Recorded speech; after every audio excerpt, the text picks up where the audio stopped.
bouche eza biso tulingaka o mingi les problèmes que tozana ngo ndeko na biso mwasi azo souffrir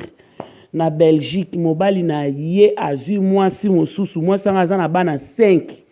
ye pe ndeko na biso aza na bana 5 siko ata biso ata bino moko muto abana 5 atiki bana ne 5 akeko koma responsable na bana 5 ya mutu mususu yango ndezo sala biso passeport na nini ndengwana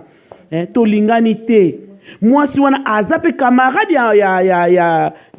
ya mwasi wana ya libala ya ndeko na camarade na propre asali ndengwana yango ndezo sala biso pasi pesa na biso nanu likambu oyo lobela biso nanu likambu oyo poni tozo lingana te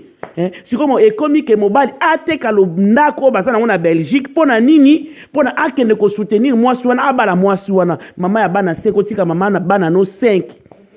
oteka ndako la bushi mwana mwasi yango nazana ba photo na ye motema mabe azosala biso ndengwana pona nini me na minti oyo